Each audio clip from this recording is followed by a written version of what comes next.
I tell you what though, folks, that's bloody nice. That is bloody lovely. I'm a pretty big sucker for romance anime, and as a manly muscular man, I'm okay with admitting that. Every season, I try and check out what new series the genre has to offer, looking for the right show to scratch that itch. Most of the time though, I end up disappointed. Thankfully, this season has multiple quality series that have so far stuck the landing. While I can highly recommend any of those, today I want to talk about one in particular, The Dangers in My Heart. I'll be honest, my initial impression of the show started off kinda negative. I wasn't a big fan of the main character, Ichikawa, who seemed just a little too weird. He starts out with more of a darker personality than the typical lead for this type of series, which was a little refreshing. However, some of the things he said or thought came off a bit jarring.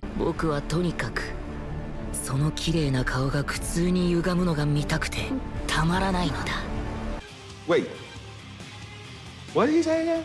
It's strange too, considering this part of his character drops off fairly quickly into the show, though this can be attributed to his continued interactions with our other lead character, Yamada.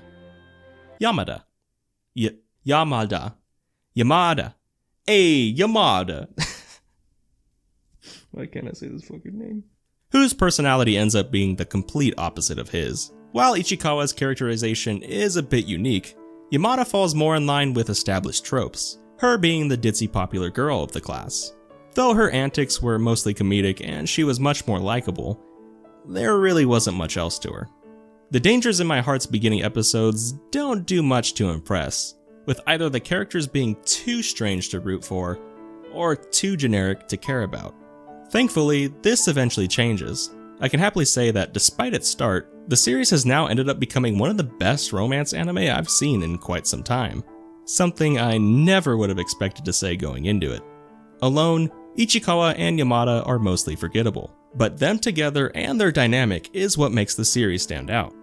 The contrast of their characters creates an interesting relationship, one that brings out and develops new aspects of each. Their interactions with one another just feels genuine, leading to many instances that, as a manly muscular man, made me squeal out loud. How the growing romance progresses feels surprisingly grounded, with moments that I think many would honestly find relatable. Not that I would know, or anything.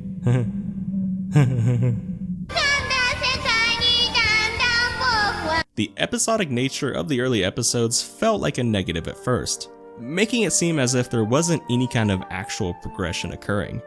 However, once the two begin to spend more time together, this form of storytelling starts to work in the show's favor. It's because of this that the romance feels more realistic, as we get to see multiple instances of their growing affection for each other. It's a smooth and natural development, which tends to be one of my complaints with most romance anime. But The Dangers in My Heart is able to pull it off. I believe a large part of its success can be attributed to the actual production.